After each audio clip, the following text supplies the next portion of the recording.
Chapter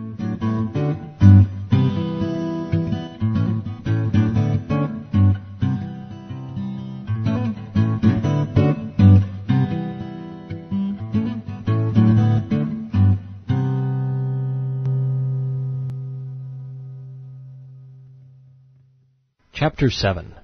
With whom am I speaking? I am afraid that something bad has happened to me. The Quran starts off no better than Muhammad himself. The Prophet's first revelation is a fiasco. But so as not to prejudice the historic beginnings of Islam, I shall let the first Muslims do it for me. Let's begin with what Allah has to say in His inaugural Quran address. This treasure isn't in the first surah. It isn't even inscribed in the first 50. It's buried near the end of the book. Quran 96, verse 1. Read in the name of your Lord who created man out of clots of congealed blood. Read, for your Lord is the most generous. He who taught the use of the pen, that men might be taught that which he did not know. That's the whole shebang. The moment of moments, the birth of Islam. An unnamed spirit, representing an unidentified entity, reveals itself to Muhammad, and this is all we get. Why would an all-knowing deity ask an illiterate man to read? Why does the Spirit tell us that man was created from blood clots, when it's not true? If this Spirit taught by the pen what men did not know, where are those words? And why digress to an oral recital when written testimony is superior? It's not a very auspicious beginning for a religion capable of ensnaring a billion souls. There must be a cogent explanation. Yet the Quran makes no attempt to explain the nature of the meeting or the meaning of the message. There are but a handful of credible accounts of what happened that night. Let's turn to al-Bukhari first.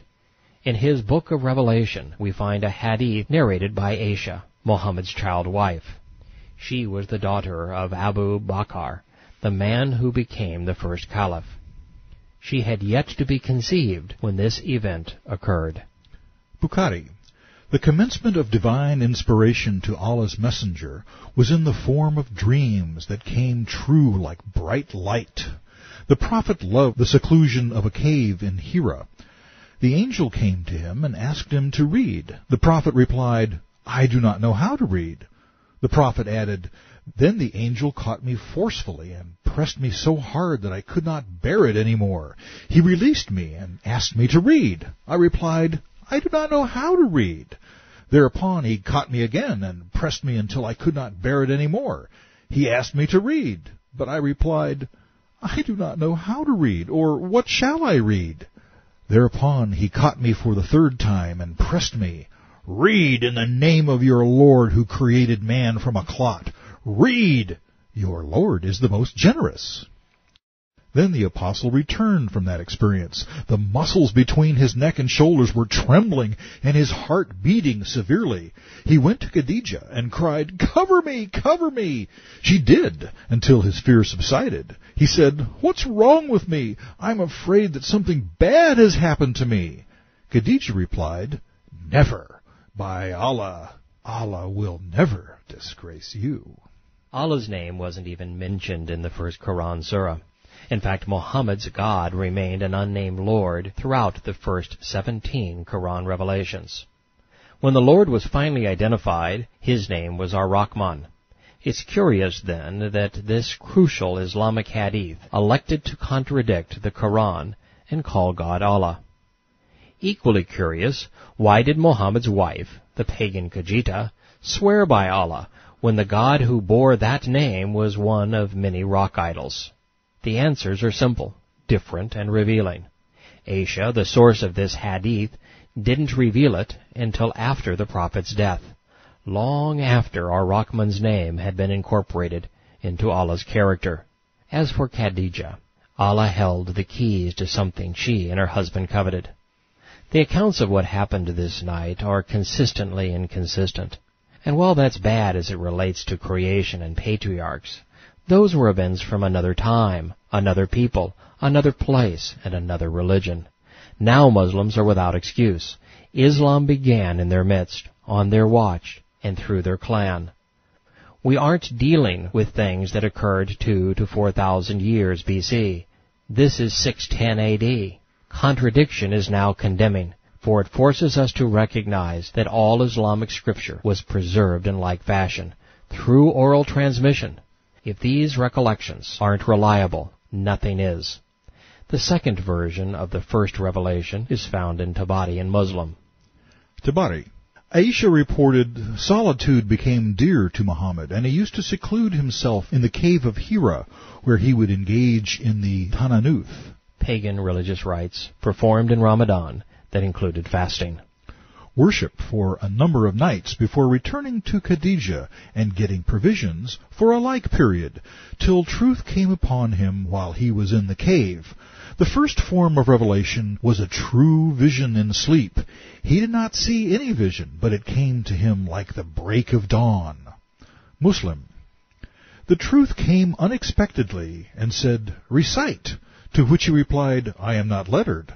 The apostle said, "He took hold of me and pressed me till I was hard pressed. He let off of me and said, 'Recite.' I said, 'I am not lettered.'" It continues on as before, until the Tabari Hadith picks up the nightmare with this line. Tabari. Muhammad, you are the messenger. What follows is convoluted, out of order, and conflicting. The prophet said, "I had been standing, but fell to my knees and crawled away, my shoulders trembling. I went to Khadijah and said, 'Wrap me up.' When the terror had left me, he came to me and said, 'Muhammad, you are the messenger of Allah.' Muhammad said, 'I had been thinking of hurling myself down from a mountain crag, but he appeared to me as I was thinking about this and said, 'I am Gabriel, and you are the messenger.' Then he said, 'Recite.' I said, 'What shall I recite?' He took me and pressed me 3 times. I told Khadijah, 'I fear for my life.' She said, 'Rejoice, for Allah will never put you to shame.'"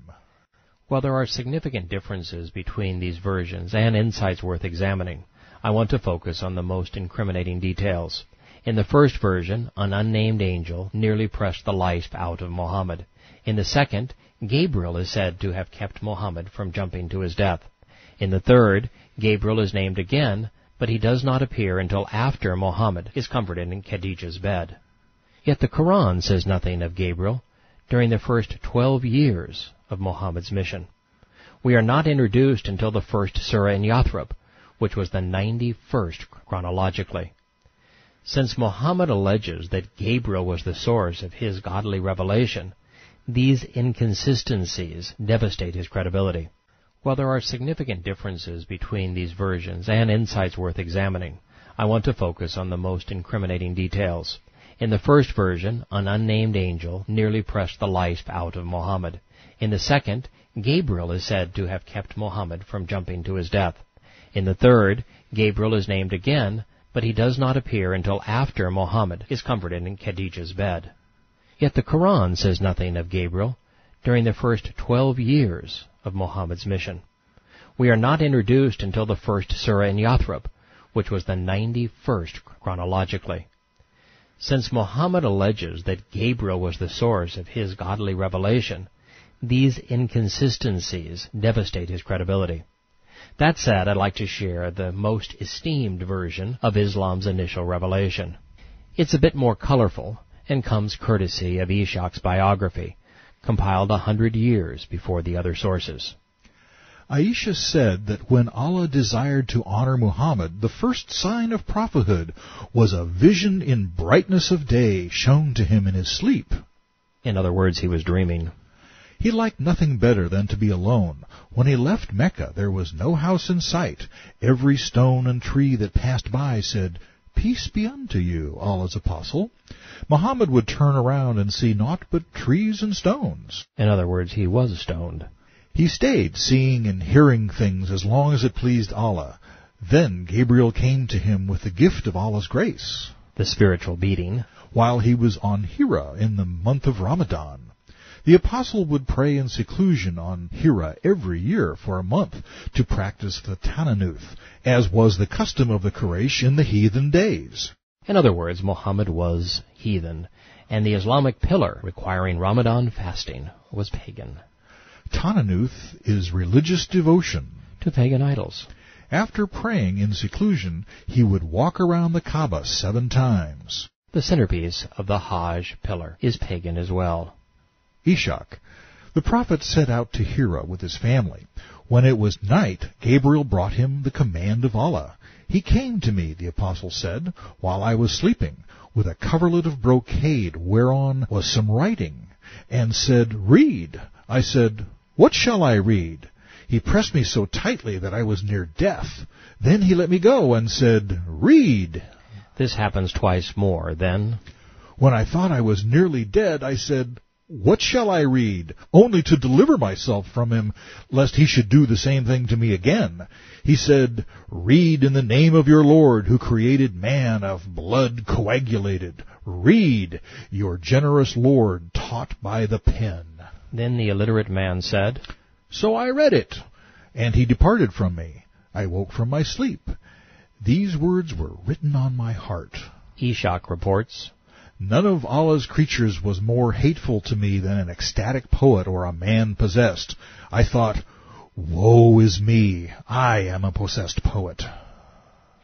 The worst thing that can befall a man or woman is to be possessed by the devil. He or she loses all sense of decency. To his credit, Muhammad recognized what had happened. To his shame, he damned 3 billion souls along with his own. Ishak, I will go to the top of the mountain and throw myself down that I may kill myself and be at rest. There was no doubt in his mind. During the violent encounter with the spirit in the darkness of that cave, Muhammad had been possessed by the devil. He wanted to commit suicide, something that Satan could not allow. He had big plans for his prophet. Ishak, so I climbed to the mountain to kill myself when I heard a voice saying, Muhammad, you are Allah's apostle. I raised my head to see who was speaking, and lo, I saw Gabriel in the form of a man, with feet astride the horizon. How, pray tell, would our terrified and possessed poet distinguish between Gabriel and Lucifer? And since the first revelation was sinister, that's a problem. Bukhari, the prophet said, a good dream is from Allah, and a bad dream is from Satan. By his own account, this was a bad dream. Ishak, I stood gazing at him, and that distracted me from committing suicide. I couldn't move. Khadijah sent her messengers in search of me, and they gained the high ground above Mecca. So I came to her and sat by her thigh. She said, O Abu al-Qasim, where have you been? I said, woe is me, I am possessed. She said, I take refuge in Allah. Allah would not treat you that way. This cannot be, my dear. Perhaps you did see something. Khadijah said, wheels of commerce turning in her head. Yes, I did, I said. Playing along? I told her of what I had seen. While I was asleep. She said, Rejoice, son of my uncle, and be of good cheer.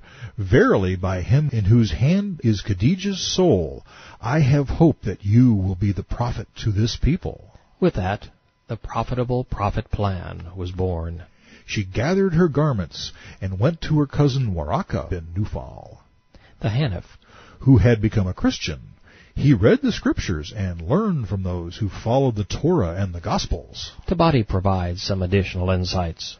He went to Khadijah and said, I think I have gone mad. No, by Allah, she said, your Lord would never do that to you. You have never committed a wicked act. Khadijah went to Waraka and told him what had happened. He said, If what you have said is true, your husband is a prophet. After this, Gabriel did not come to him for a while, and Khadijah said, I think that your Lord must hate you. This is followed by yet one more variant. Tabari. In the beginning of the messenger's prophetic mission, he used to spend a month every year in religious retreat on Hira.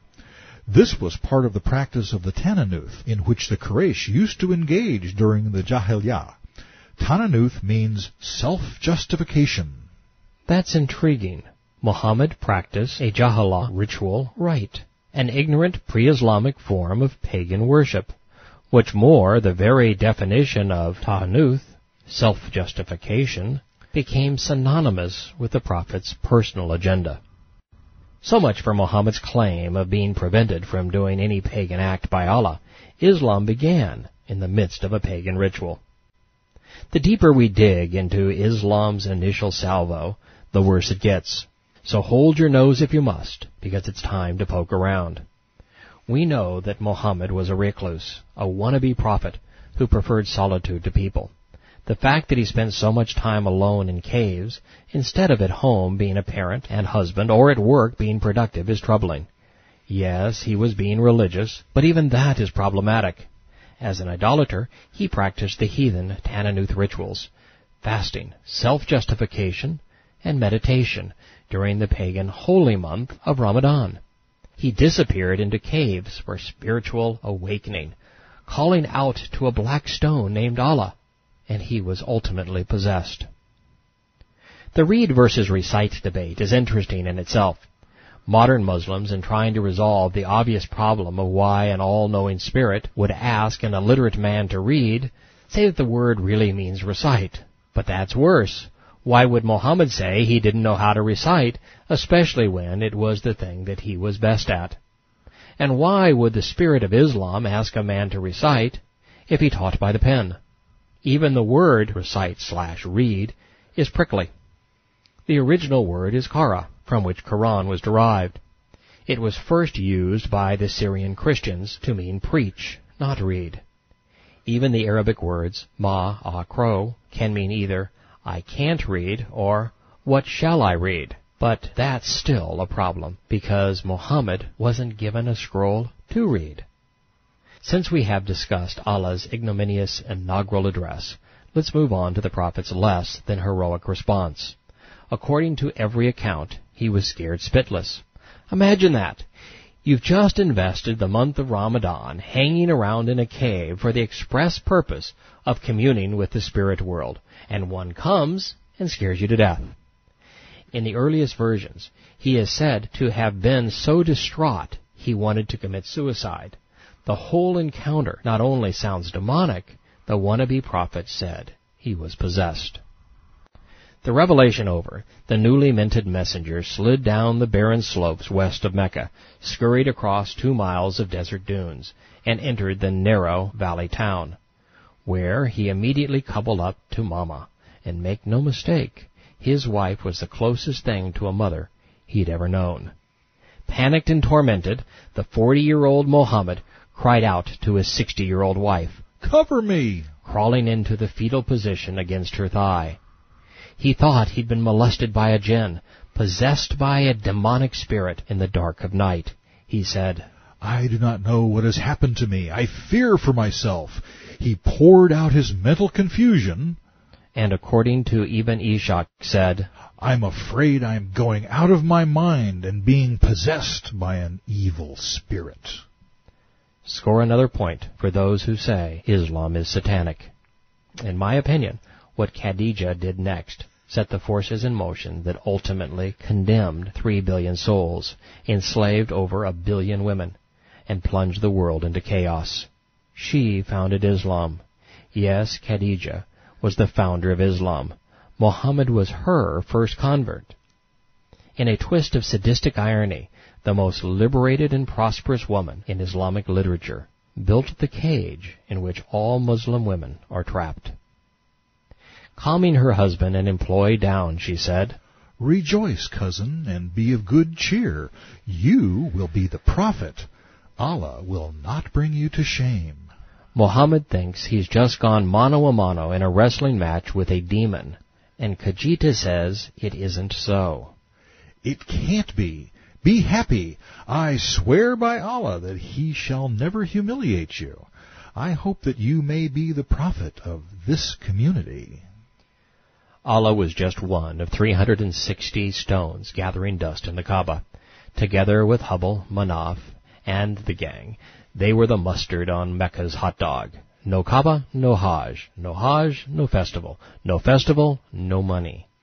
Khadijah was a businesswoman, in business to make money, selling her wares to the pilgrims who piled into Mecca each year to visit their gods. She wasn't going to let anyone foul that up. Not only did she tell her employee/husband that he was wrong, that it was not a demon. She said that her god, the pagan lunar deity, the biggest and blackest stone in the Kaaba, would never allow him to be molested by an angry spirit. No way! Then, in anticipation of what was to come, she began her public relations campaign. She told her recluse husband that he was a swell guy, charitable, sociable, and trustworthy. He was the perfect candidate to be the social chairman of a fraternity. Bright and successful, Khadijah was on a mission. She came up with a profitable profit plan. She had prospered in a man's world, but had no real power. In fact, she was embarrassed. Having been widowed twice, she had proposed marriage to Muhammad, an employee half her age. It was scandalous. To gain permission, she had to get the patriarch of her family drunk at the betrothal feast. Once he was successfully intoxicated, Khadijah was able to coerce the consent she required. The odd couple was married, but it was not all a bed of cactus flowers. Their sons died in infancy. It was a terrible stain in a culture that, like Islam, attributed misfortune to godly disdain. Khadijah's husband was an absentee parent to the remaining daughters, and AWOL when it came to working in the family business. He was an illiterate recluse, with a penchant for lone vigils in barren, dusty, lightless caves, which, in a small town of perhaps 5,000, was gossip fodder. He was hardly making her look good. You just know the girls were talking behind her back. So to turn the tables on them, Khadijah tells her husband that he's the prophet of his people, Allah's guy. As God's messenger, he is important, and so is she. The lucrative custodianship of the Kaaba, the even more lucrative administration of the Hajj, the religious tax, was Muhammad's birthright, she implied. But fate had dealt him a savage blow. Now, Khadijah knew, opportunity was knocking. She and he could have it all, everything they coveted, prestige, power, money. All they had to do was convince the Meccans that Muhammad was Allah's messenger. Since Allah was just a rock, no one would ever be able to dispute their claim. What was Allah going to do? Roll over? Crumble? Actually speak? No way. It can't be. Be happy. I swear by Allah that he shall never humiliate you. Khadijah even tells her hubby that he's perfect for the job. Truthful, generous with her money, and for a loner, he's caring and entertaining. But it must not have been enough. Prophet man just laid there, quivering. All we have heard thus far makes no sense when attributed to divine revelation. However, it makes perfect sense when we view the Quran in the context of a self-aggrandizement scheme, the self-justification of Tahanuth. If I'm right, and Khadijah was trying to proselytize Muhammad, recruit him into her profitable prophet plan, what do you suppose she'd do next? Get someone religious to validate her claim, perhaps? Yes, indeed. Let's return to the hadith. Bukhari. Khadijah then took Muhammad to Waraka bin Nawfal. He was the son of Khadijah's uncle, and the brother of a sorceress. He was the only man in town who had embraced Christianity in the pre-Islamic days of ignorance. He used to write down the writing with Hebrew letters. He would write from the gospel in Hebrew as much as Allah wished him to write. He was very old and had lost his eyesight. Khadijah told Waraka, "Listen to the story of your nephew, my cousin." Waraka asked, "Nephew? What have you seen?" Muhammad described whatever he had seen. Waraka said, "This is the same one who keeps the secrets, whom Allah has sent to Moses. I wish I were young and could live up to the time when your people would expel you." Muhammad asked, "Will they drive me out?" Waraka said, "Yes, anyone who came with something similar to what you have brought was treated with hostility." A few days later, Waraka died, and the divine inspiration was paused for a long while. Ishaq tells us that Khadijah went alone to Waraka. Ishaq. When she related to him what Muhammad had told her he had seen and heard, Waraka cried, "Holy, holy! If you have spoken the truth, Khadijah." And what are the chances of that? There has come unto him the Namus, the Spirit who appeared long ago to Moses. Tell Muhammad to be of good cheer, for he is to be the prophet of his people. So Khadijah returned to her husband and told him what Waraka had said.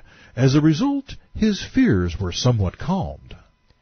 Tabari's account is presented in Muhammad's voice. Then she took me to Waraka and said, Listen to your brother's son. He questioned me, and I told him what had happened. He said, This is the Namus, From the Greek word law, which was sent down to Moses, son of Abraham. The dialogue repeats that found in Bukhari until this line, spoken by Muhammad. The first parts of the Quran to be revealed to me after Iqra were, By the pen and that which they write, you are not a madman. Yours will be a reward unfailing, and you are of a great nature. You shall see, and they shall see. Muhammad's quotation is an incomplete variant of the 68th surah. But the Islamic scholars who have reordered the Quran chronologically believe that the 68th was the 40th surah handed down, not the second.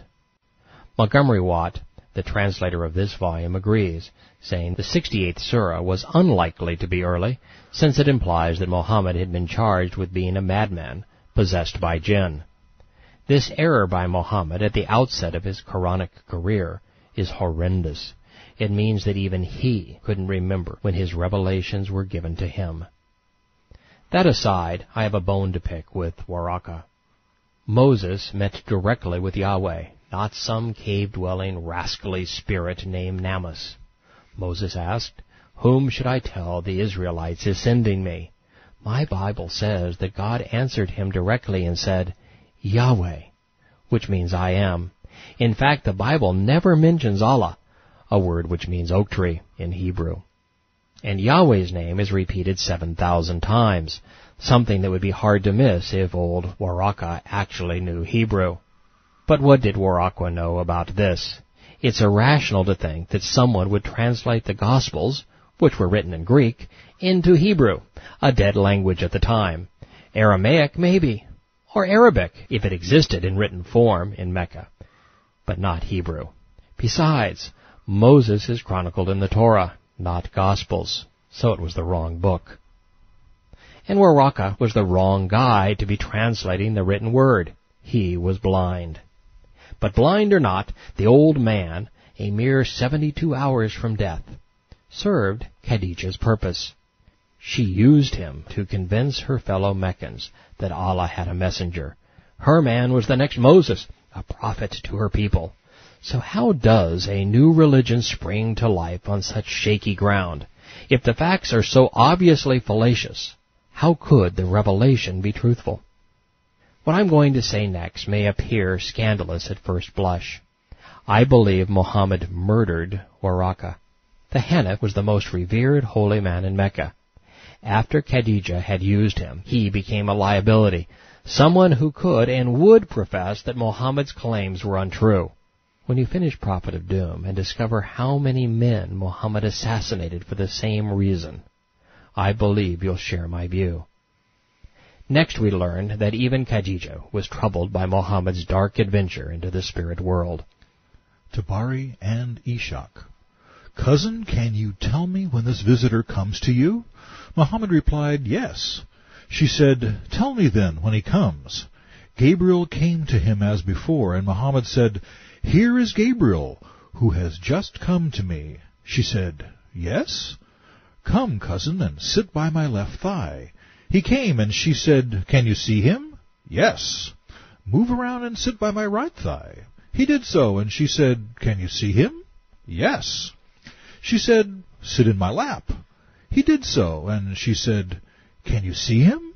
He replied, Yes. She was grieved and flung off her veil and disclosed her body while the apostle was sitting in her lap. Alternate 1 says, Khadijah put the messenger inside her shift next to her body. Alternate 2 proclaims, I heard that she made the apostle come inside her shift. Both end with, Then she said, Can you see him? No. At that she said, Rejoice, cousin, by Allah, this spirit is an angel and not Satan. The implication is that the mystery spirit was an angel, not a devil, because he was too modest to look upon an old woman's body. But angels don't lust, and pre-Islamic women didn't wear veils. Yet, in fairness, Khadijah was a 60-year-old desert dweller. A peek under her shift might have frightened the devil. Khadijah wasn't the only one who couldn't see Muhammad's shy spirit. Bukhari. The Prophet said, Aisha, this is Gabriel. He sends greetings and salutations to you. Aisha replied, salutations and greetings to him. Then, addressing the Prophet, she said, you see what I don't see. And he would have been hard to miss. Bukhari. The Prophet informed us that he had seen Gabriel and he had 600 wings. The identity of Muhammad's dark spirit aside, there was another nagging problem: radio silence. There were no visions, dreams, demonic encounters, or wrestling matches. Nothing for nearly 3 long years. The menacing cave critter was nowhere to be found. Every day Muhammad went to visit the spirit at the Kaaba, but the mighty Allah couldn't even muster a simple howdy or read or whatever rocks are inclined to say when their pen pals stop by for a visit. It was embarrassing. He was a messenger without a message. Anguished, Muhammad contemplated suicide a second time. So what do you think happened next? Right you are. Prophet vision. Muslim and Bukhari. While talking about the period of pause in Revelation, the Prophet said, while I was walking, all of a sudden I heard a voice. I looked and saw the angel who had visited me at the cave sitting on a chair in the sky. I got scared of him and ran back home and said, wrap me in blankets, Khadijah. And then Allah revealed the verses of the Quran to me. O Muhammad, the shrouded one, wrapped up in garments, arise and warn the people against the Lord's punishment, and abandon the idols. This candidate for Revelation number 2 is a divergent recital of Quran 74:1. After this, the revelation started coming strongly, frequently, and regularly. The second revelation is found in the 93rd surah, not the 74th. It speaks specifically of the multi-year hiatus in divine inspiration. How are we supposed to believe anything Islam's prophet says when he can't keep his own story straight? Further, there are 2 enwrapped surahs, not 1, and neither is consistent with Muhammad's recollection. Besides, if Gabriel were sitting on the floating chair, why did Muhammad run home? We're told that he was suicidal because Gabriel was nowhere to be found. He shows up and his messenger flees? No way. And if it were really Gabriel, why do we have to leave Mecca and endure 90 surahs before we're introduced to the alleged source of these recitals? The Quran's legitimacy is entirely dependent upon its source. Then it gets worse. We're asked to believe that Allah, who has been too busy being the top dog of the Kaaba to chat with our hero, finally tracks the panicked prophet down. He tells a grown man, hiding under the covers, that he wants him to go out and warn people. And why is Allah so angry? Why does he need to punish all the little blood clots? He and his prophet are just getting warmed up. We haven't even been introduced. If this is God speaking, why doesn't Muhammad know his name? Remember, all of the early surahs use the title Lord. And when the Spirit finally gets around to introducing himself, he says that he is our Rahman. Maybe we've got the story wrong. Let's check out another hadith, just to be sure. Muslim and Tabari. I asked Abu Salama what was revealed from the first Quran. He said, the shrouded one enveloped in the cloak. But I knew better and said, wasn't it recite? Jabir said, I am telling you what the messenger told me. He said, I stayed in the cave for 1 month, and when my stay was completed, I came down and went into the valley. Somebody called me. I looked, but I did not see anybody. I was again called, but saw nothing. I raised my head, and there on the throne in the atmosphere he was sitting. I began to tremble because I was afraid of him. These were Caliph Uthman's words, but the correct version is, I was terror-stricken by him. Then I came to Khadijah, and they threw water on me, and Allah sent down this: You who are shrouded, arise and deliver a warning. Your Lord magnify, your clothes cleanse. At this point, all we know for certain is that Muhammad was a pathological liar. He had a poor memory, and he was depressed and suicidal, and that he claimed to be demon-possessed. Maududi, one of the most famous Quran commentators, explains, After this first revelation, no revelation came down to the prophet for quite some time. The long suspension was such a period of deep grief and distress for him that he started going early to the tops of the mountains to throw himself down from them. But whenever he stood on the edge of a peak, the angel Gabriel would appear and tell him that he was Allah's prophet. This would console him and restore his peace of mind. As the author of an esteemed Quran commentary, we have elected to reveal his comments in the same voice as Islamic scriptures, to clearly distinguish orthodox Islamic thought from my own. The hadith upon which this embarrassing confession is found proves that Islam's lone prophet was suicidal. Tabari. The inspiration ceased to come to the messenger for a while, and he was deeply grieved. He began to go to the tops of mountain crags in order to fling himself from them. But every time he reached the summit of a mountain, Gabriel appeared to him and said, You are Allah's prophet. Thereupon his anxiety would subside, and he would come back to himself. Muhammad explains, I was walking one day when I saw the angel who used to meet me at Hira. I was terror-stricken by him. If he was comforted by Gabriel every time he wanted to commit suicide, why did his image terrify him? Why didn't the Spirit impart a message if he met with his messenger on these occasions? And why are none of these encounters mentioned in the Quran? Let's open our Qurans to the 73rd Surah and see what Islam's Spirit had to say. Quran 73, verse 1. O you who have been wrapped up in your garments, who said, Cover me, cover me. I am afraid of the angel. Keep watch all night, except a little, and recite the Quran as it ought to be recited, in slow, measured, rhythmic tones. Surely we will soon entrust you with our weighty word. Surely the night is the most devout way, when the soul is most receptive and the words most telling. During the day you already have a busy schedule, an occupation with ordinary business duties. Muhammad's spirit friend wants him to spend the night reciting the Quran. Since 80 words have been revealed thus far, that's a pace of 8 words an hour.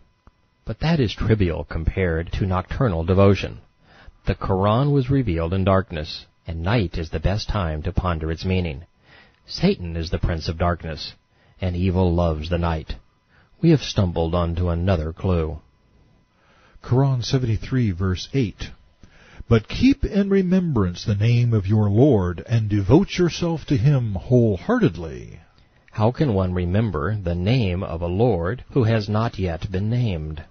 Lord of the east and west, there is no Ilah but he.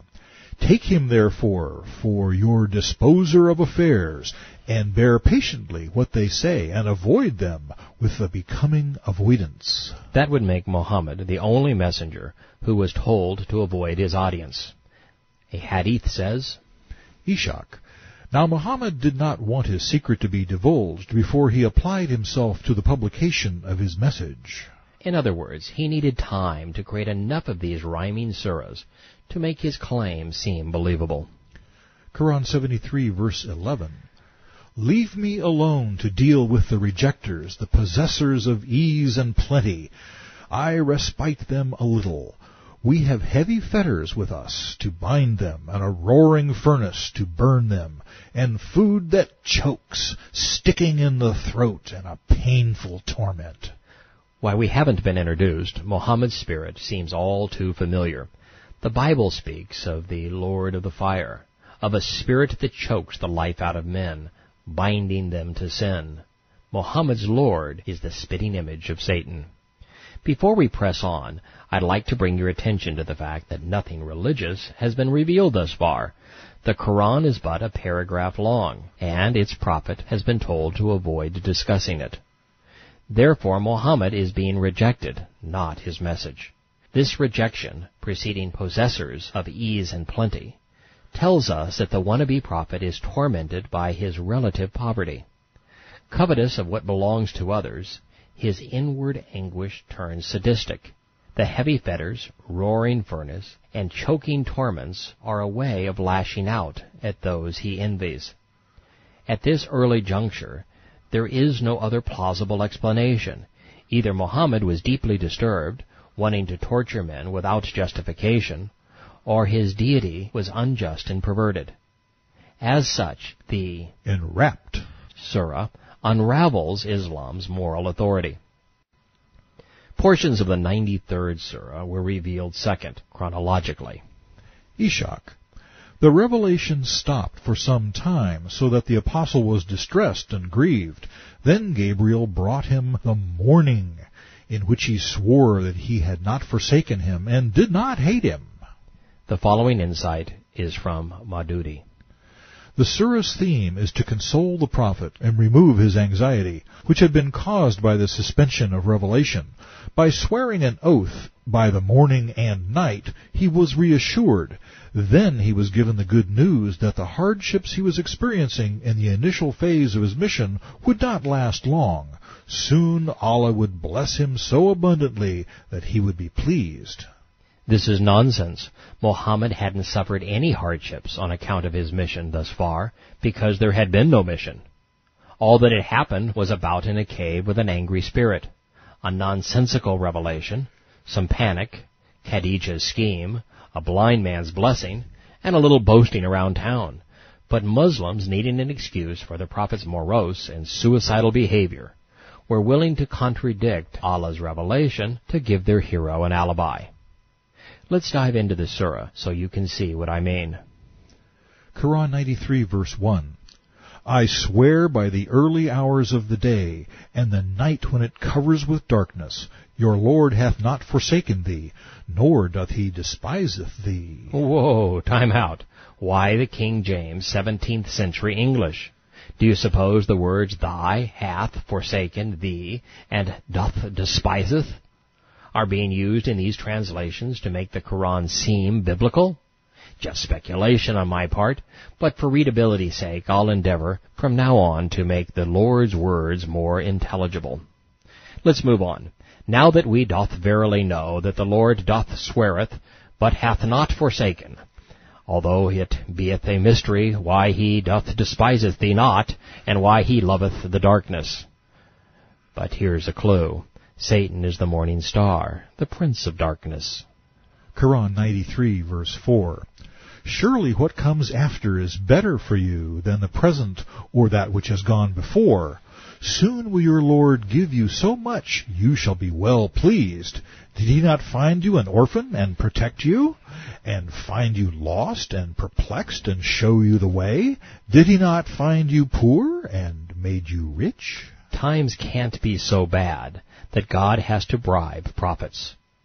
He can't really think the blood clot revelation was direction. Muhammad could barely find his way home, and if the Lord had already enriched Muhammad, why is his present so bleak? Or better question, since Muhammad had the childhood from hell, how was he protected? Is God's memory failing? Or is Muhammad's spirit endorsing Khadijah's profitable prophet plan? He found you poor and made you rich.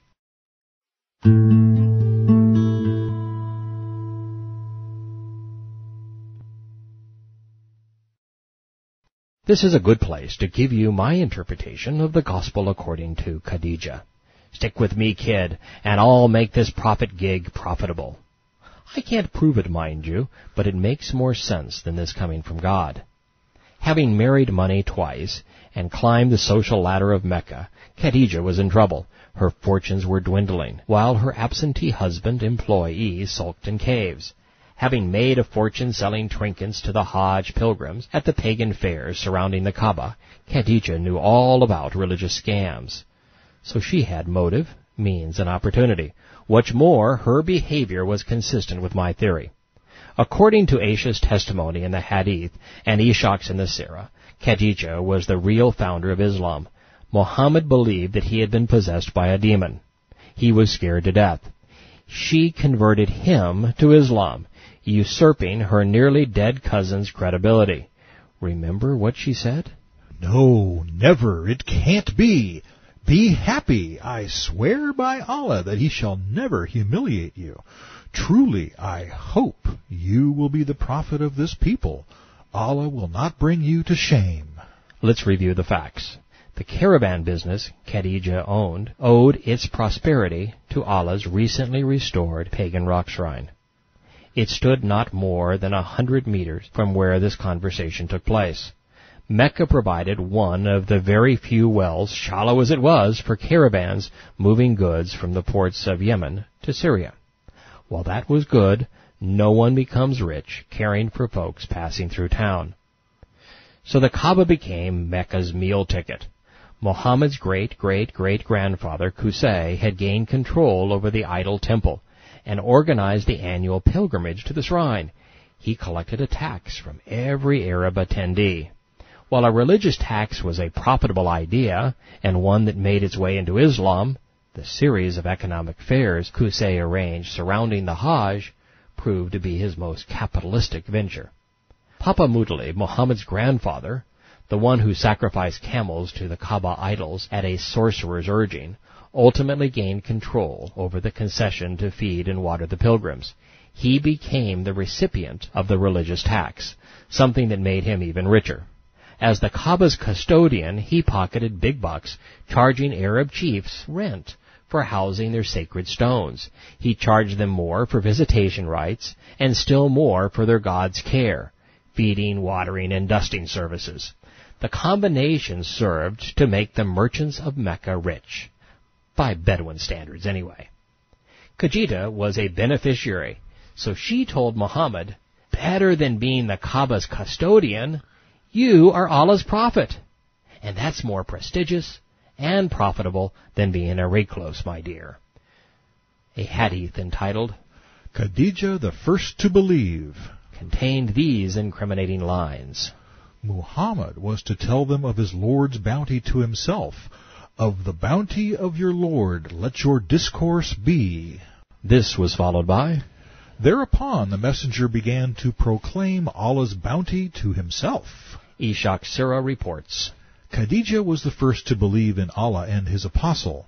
By her, Allah lightened the burden on His prophet. He never met with contradiction and charges of falsehood, but he was comforted by her when he went home. She strengthened him and belittled the opposition. Khadijah believed in Allah before Muhammad did, because Allah was her meal ticket. And while she conceived the prophet idea, she had to endure a great deal just to keep God's messenger going. His contradictions prompted charges of falsehood. We have already discovered these echoing throughout the hadith. So Khadijah belittled the opposition. This made her the inspiration for the Quran's overwhelming propensity to condemn Muhammad's opponents, threatening them with doom. Testimony in support of the profitable prophet plan can be found throughout Tabari's history. During the Jahiliyyah, I came to Mecca and stayed with Abbas bin Muttalib. The sun rose while I was looking at the Kaaba. A young man, that would be Muhammad, came up and gazed at the sky. He turned to face the Kaaba. Soon after, a woman, Khadijah, and a youth, Ali, came and stood behind him. The young man bowed, and the woman and youth bowed. Then the man stood erect, followed by the woman and the youth. The young man prostrated himself, and they did the same. Abbas asked, "Do you know what this is?" "No," I answered. "This is Khadijah, my nephew's wife. He has told me his Lord has commanded them to do what you see them doing. Allah's oath, I do not know anyone on the face of the earth but these three who follow this religion."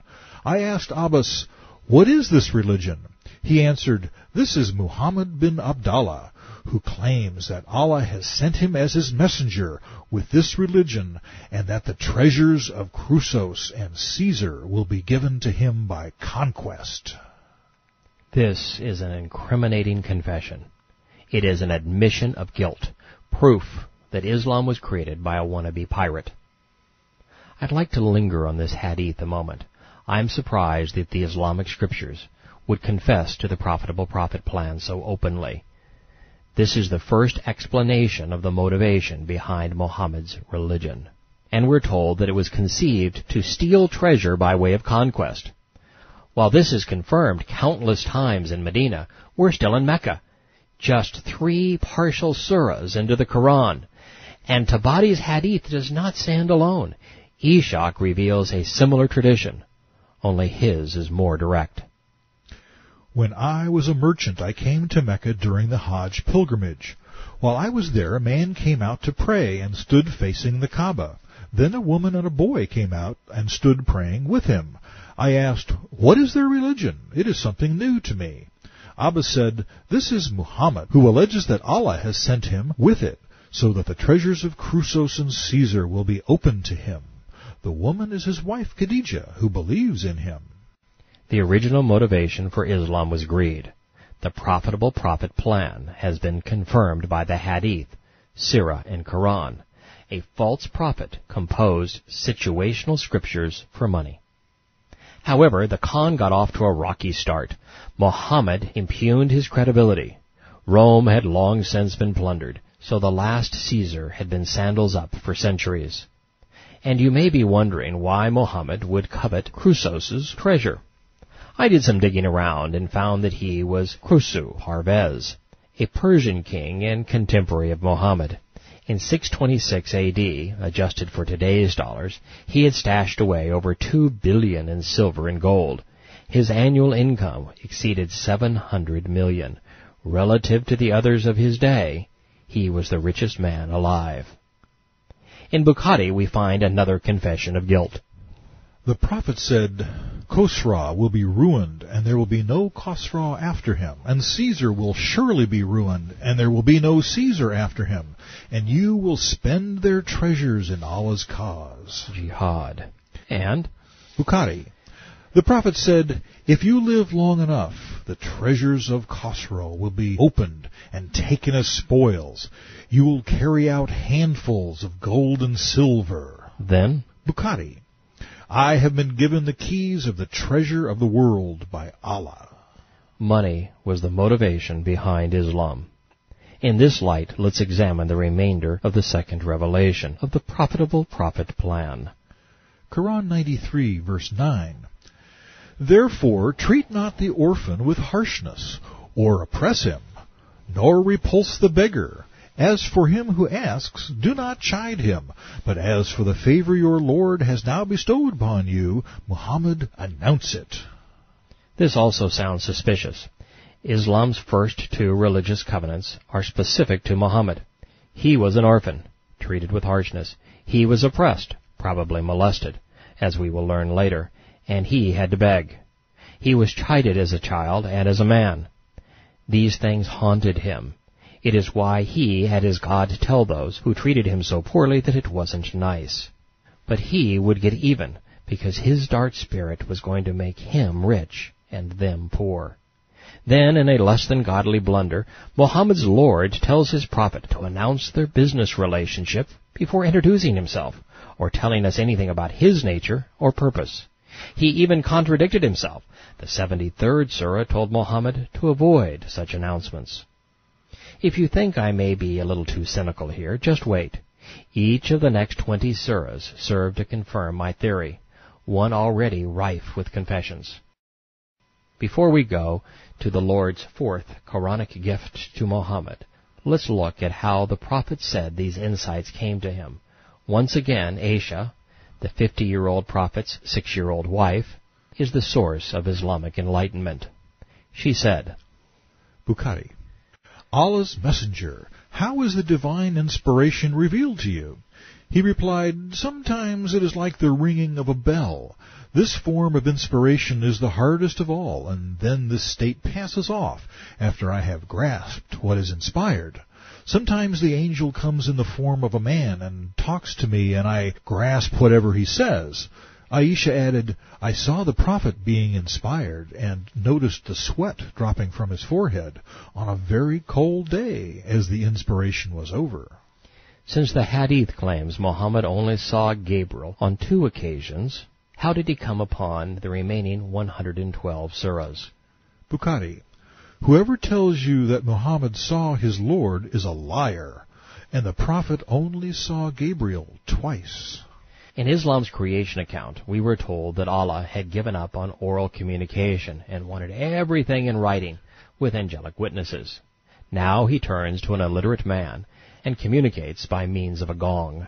The God of 1 billion people ought to be more capable than clanging bells, blood clots, and having to bribe a despondent messenger. Yet that's all we've got thus far. Perhaps things will turn around with the next series of revelations.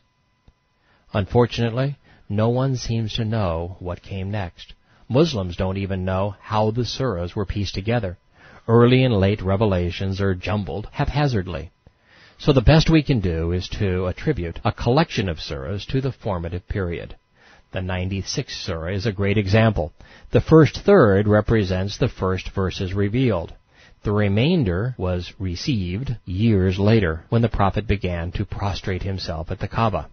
We're told that Abu Jahl, Muhammad's arch-rival and nemesis, taunted him. Madudi reports, After his appointment to prophethood, and before he started preaching Islam, Muhammad began performing the prostration prayer, facing Allah's house the way Allah taught him. Surprisingly, this performance was never described in the Quran. Its absence is perplexing. Allah took time to give Muhammad permission to partake in incest, thievery, womanizing, the slave trade, and mass murder, but never bothered to explain the nature of the religious performance. Watching the technique, the Quraysh assumed that he had adopted a new religion. The other people were watching it with curiosity, but Abu Jahl, in his arrogance and pride, threatened the Prophet and forbade him to worship in that way at the Kaaba. Madudi, endeavoring to explain the 96th surah, brings us this tradition. Does Muhammad set his face on the ground before you?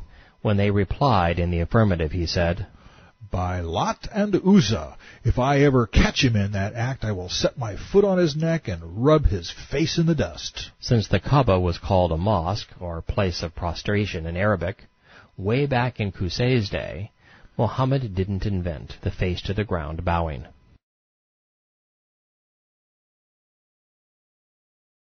When he saw the messenger in the prostration posture, he tried to set his foot on his neck, but suddenly he turned back as if in fright.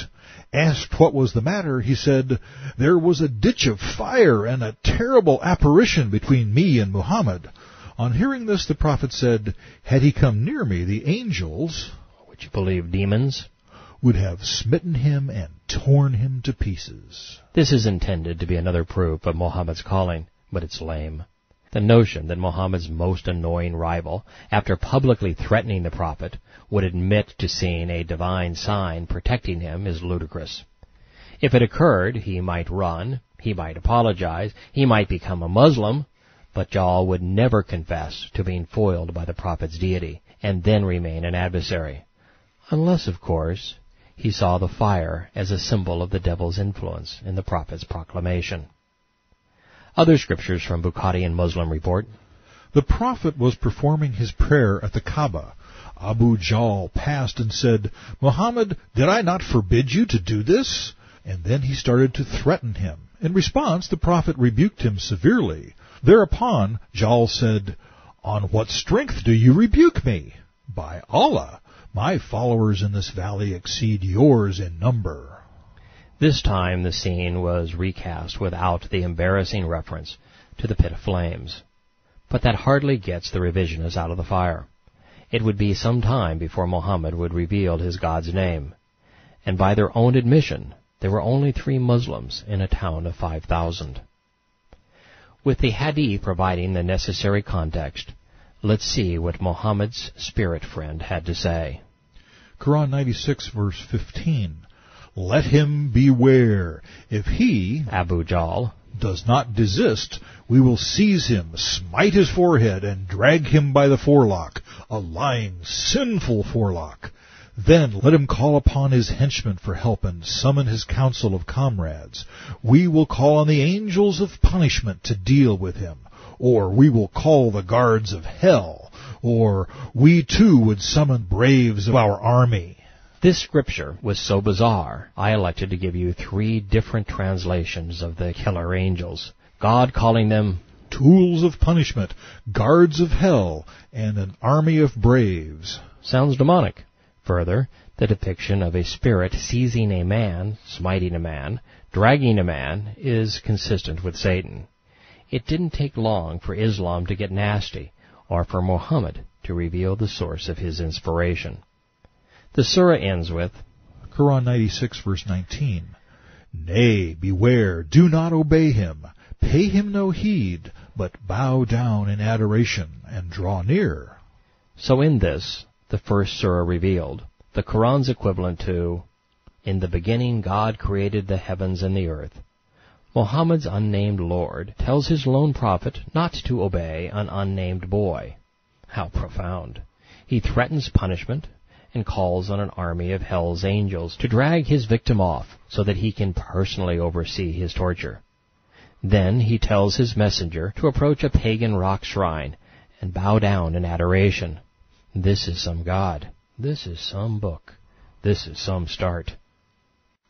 The 74th surah is similar to the last 2 revelations, so let's review it next.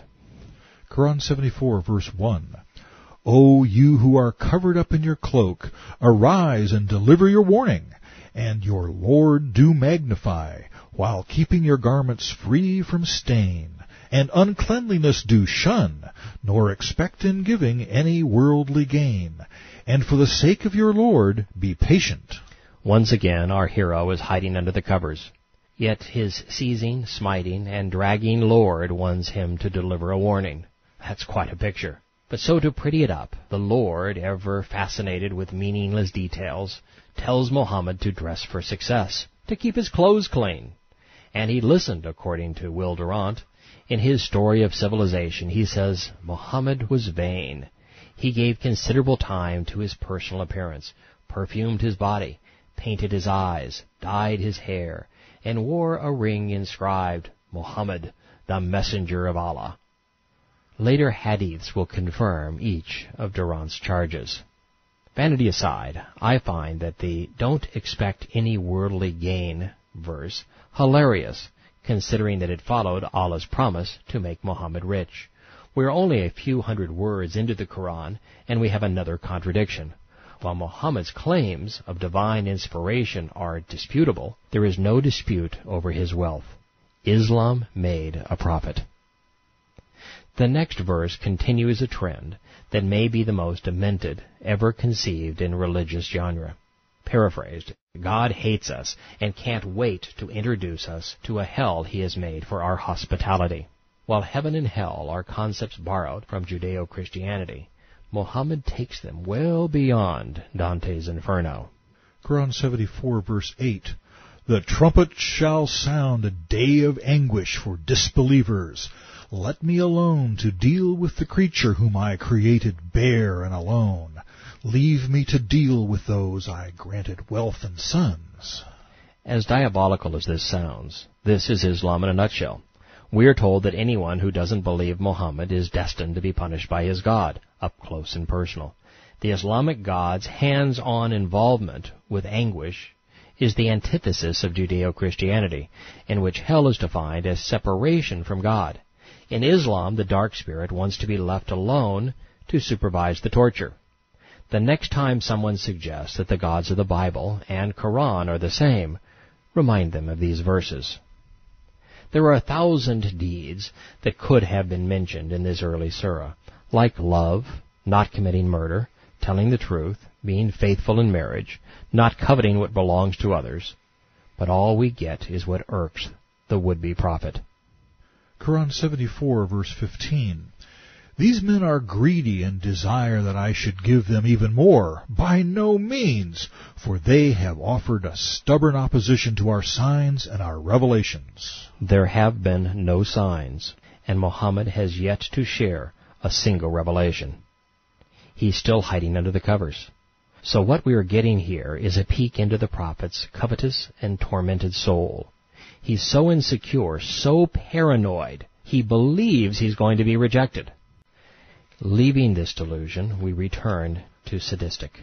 Soon I will visit them with a mountain of calamities, imposing a fearful doom and a distressing punishment. Quran 74, verse 19. For these men thought and plotted, so woe to them! They shall be cursed for their plots. While we have been exposed to a series of plots, this is the first in order of revelation. It is particularly troublesome because Muhammad's spirit is so eager to curse man. He threatens before he teaches. With that, I'd like to propose another theory. There is a reason the Quran was assembled out of order. When it's realigned chronologically, its credibility evaporates. Quran 74, verse 21. Again, woe to them! May they be cursed for how they plotted. They looked around, frowned, and scowled with displeasure. Then they turned back and were haughty with pride. They said, This is nothing but magical enchantment, derived and narrated from others. This is nothing but the words of a mortal man. In this passage, the Quran debuts one of its most repetitive themes. Muhammad and his message would be attacked for a host of reasons, including their lack of divine credibility, their satanic or demonic tone, and for their obvious plagiarism, stealing the script from prior sources. Those who recognized this, as most did during Muhammad's day, were cursed and doomed to be roasted by Islam's God. The surah continues with this twisted rant. Quran 74, verse 26. Soon I will fling them into the burning hell fire. And what will explain what hell fire is? It permits nothing to endure, and nothing does it spare. It darkens and changes the color of man, burning the skin. It shrivels and scorches men. Ouch! Muhammad's spirit is getting a little hot under the collar. Sure, there's a hell, but this Satan wannabe is way too into the details. And as for stubborn opposition to our signs and our revelations. He's kidding, right? Opposition to what? Blood cots? Reading, reciting, being nice to orphans? And what signs? There haven't been any. No miracles, no prophecies, not even any new material. So why the temper tantrum? This surah jumps back and forth, as does much of the Quran, from first-person singular to plural. So the problem might be schizophrenia. I and our are routinely used in reference to Muhammad's demonic spirit. While this duplicity is irritating, there must be more to it than this. Islam is only beginning. Muhammad has just been called, and he is yet to preach. His God remains unnamed. So why visit creation with a mountain of calamities, impose a fearful doom, fling men into fires that darken the skin, scorching and shriveling? And what's up with God being bothered by people plotting against him? That's like me taking on the American military with a pea shooter. The Quran's mean-spirited outbursts make no sense in the context of a religious prophet. But if Khajiit was the inspiration behind Muhammad, it's another story. The story of a scheming profiteer. Belittling the competition. The merchants of Mecca chafed at the preposterous allegations of the self-appointed prophet because they controlled the religious scam and they didn't appreciate his claim to their property. But for those who have an appetite for hell talk, be of good cheer. The Lord provides. Quran 74, verse 31. We have appointed 19 angels to be the wardens of the hell fire. We made a stumbling block for those who disbelieve, and we have fixed their number as a trial for unbelievers, in order that the people of the book may arrive with certainty, and that no doubts may be left for the people of the book, those in whose hearts is a disease. According to the dark spirit of Islam, angels are hell's wardens, and he uses them as stumbling blocks to foil mankind. And while that's demented, it pales in comparison to claims that the people of the book, Christians and Jews, are diseased, and that they will arrive in hell with confirmed reservations. During radio interviews, I am routinely called a bigot when I expose Islam. Yet I never speak unkindly of Muslims, only of the doctrine that drives so many to murder and mayhem. It's Islam that is unkind. The Quran isn't debating Scripture. doctrines, or even deeds. It's condemning human beings. As such, the Islamic God is a hateful, intolerant racist, a bigot. The 31st verse of the 74th surah continues with this line. And for those to whom the Scripture book has been given, and the believers, there should be no doubt. The unbelievers may say, What does the Lord intend by this? The Lord will lead astray whomever He pleases, and He will guide whomever He pleases. And none can know the armies of your Lord except He, and this is no other than a warning to mankind. This is confusing. Who should be in doubt, Muslims or infidels? The Quran wouldn't be a book for decades. The Hebrew Bible had been a book for nearly 2,000 years. The Gospels promise heaven to those who accept the Messiah as their Savior, no doubt. The Quran only promises paradise to murderers, martyrs in their parlance. All other Muslims remain in doubt until their scales are weighed.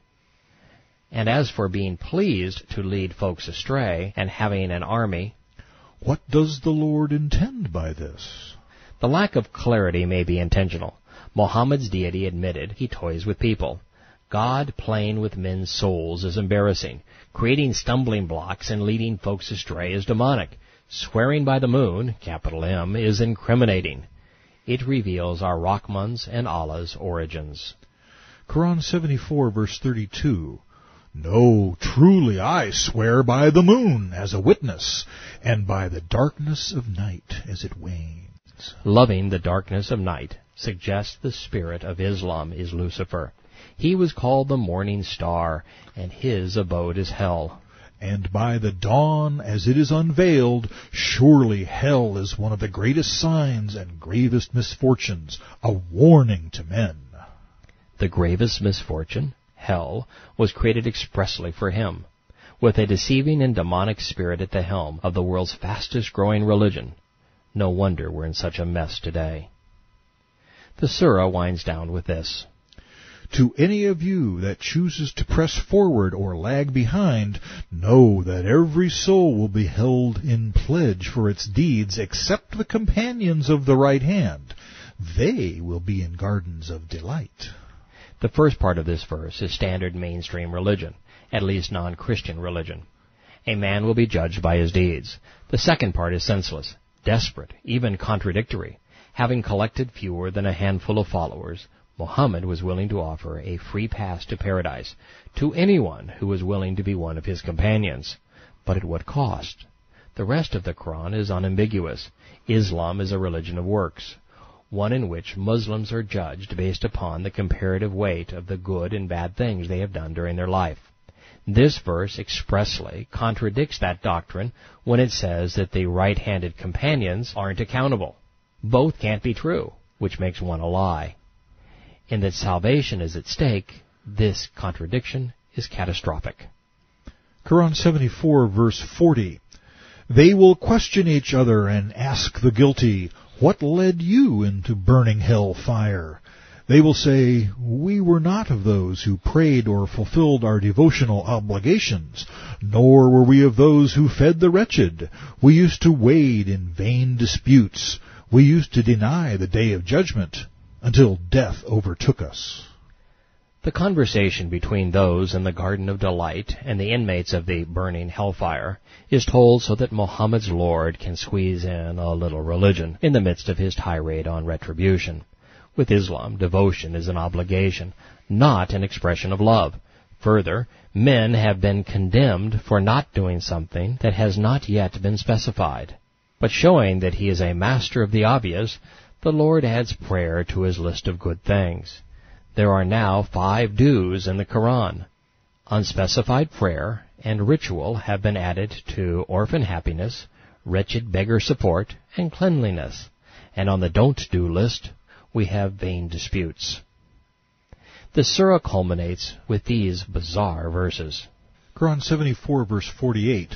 No intercession of any intercessors will avail them. Whoever collected these surahs wants us to know that there is no Savior. Christ was just kidding about that salvation thing on the cross. However, by saying this, they injured their prophet's credibility, for he claimed to be an intercessor. Verse 49. What is the matter with them that they turn away from admonitions as if they were frightened asses? Asses indeed. 26 centuries earlier, Yahweh told us that Ishmael's offspring, a heritage Muslims claim, would be wild asses of men. Verse 52. Each of them wants to be given scrolls of revelation spread out. No, by no means. They fear not the hereafter. Nay, this is an admonishment. Let them keep it in remembrance. But they will not heed unless the Lord wants them to. He is the fountain of fear. He is the font of mercy. Stop the presses. Clang the bell. That's flat out amazing. 5 revelations into Islam, and the Lord has just contradicted himself a third time. And this, like the others, is at the core of Muhammad's mission. Didn't the Islamic God teach the use of the pen so that he could teach men that which they did not know? Didn't he give scrolls to every Adam, Abraham, and Jesus? Now he says that when men ask for scrolls of revelation, they will be told, "No, by no means, no scrolls for you." Mecca, we have a problem. Oh, and I almost forgot. What do you think about a God who says, He is the fountain of fear. He is the font of mercy. Beyond the schizophrenic duplicity, imagine spending eternity with a deity who calls himself the fountain of fear. For those who may be troubled by the biblical references to fear, fear not. The root of the Hebrew and Greek words used for fear mean revere when used in the context of our relationship with Yahweh. Moving on to the 94th surah, the next chronologically, Madudi explains, No sooner had Muhammad started preaching Islam than the same society which had esteemed him turned hostile. Their relatives and friends, clansmen and neighbors who treated him with respect began to shower him with abuse. No one in Mecca was prepared to listen to him. He was ridiculed and mocked in the streets, so the initial stage was very discouraging. That is why Surah 94 was sent down to console him. Before we dive into the surah, I'd like to share a hadith from Ibn Ishaq to demonstrate how reluctant Muhammad was to discuss the relationship he had formed with his demonic spirit.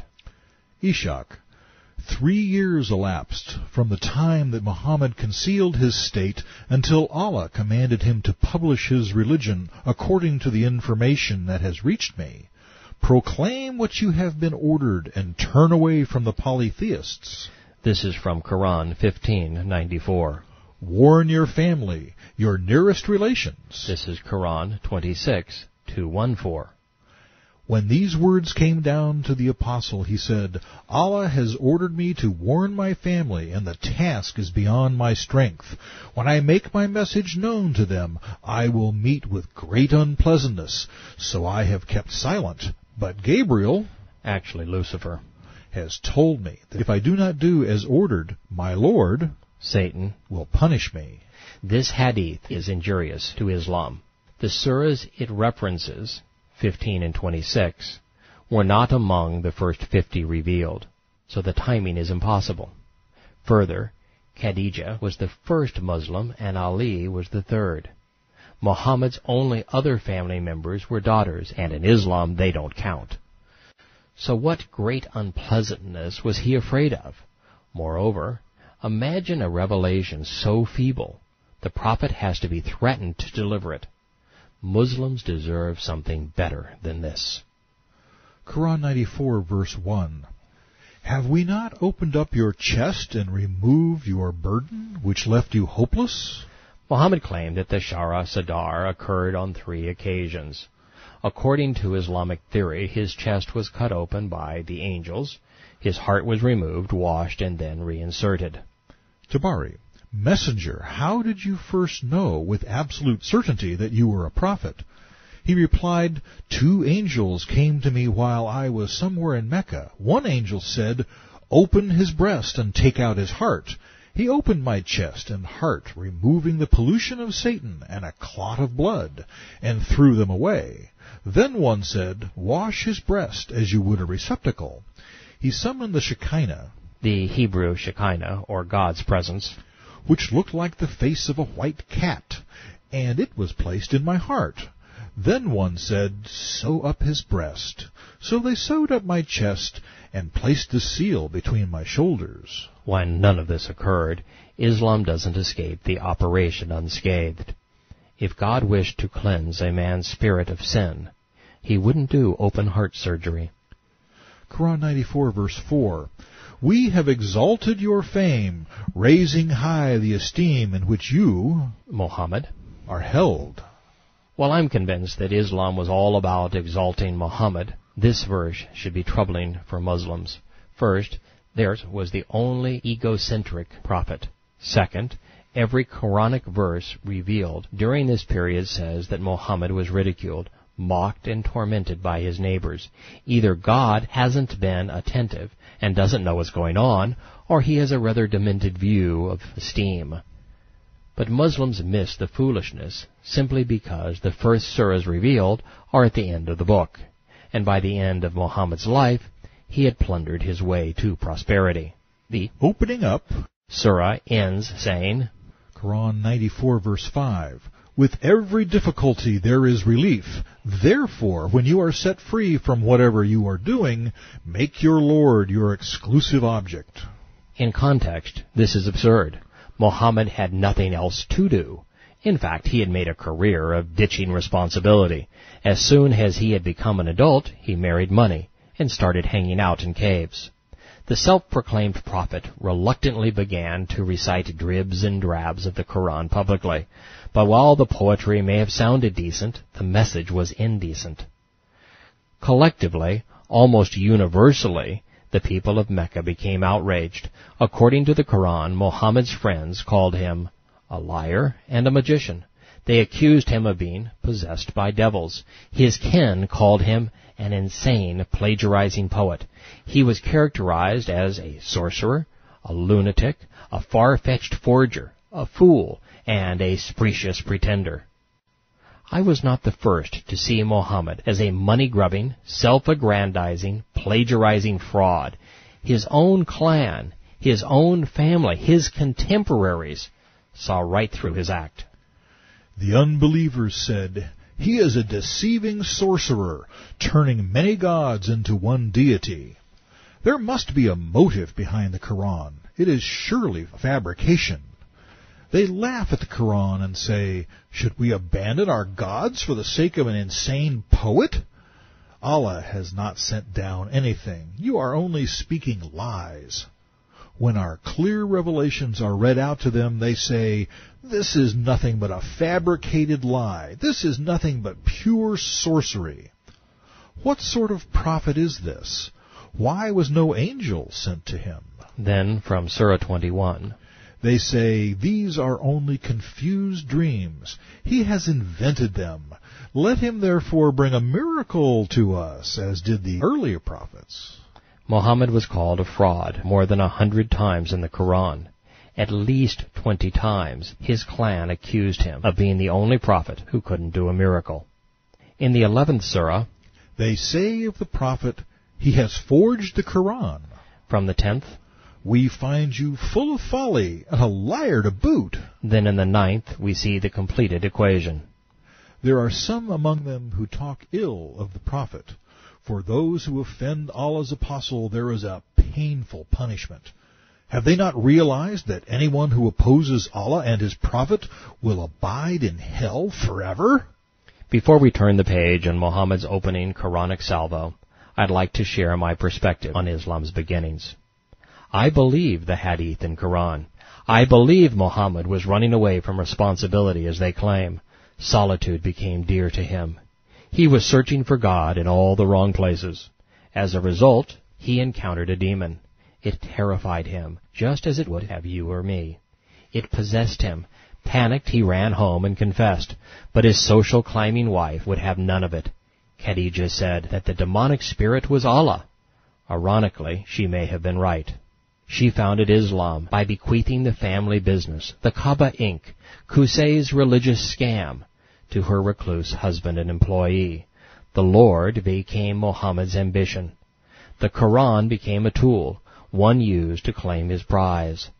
God was created in Muhammad's image. He was tortured, illiterate, covetous, delusional, and demented.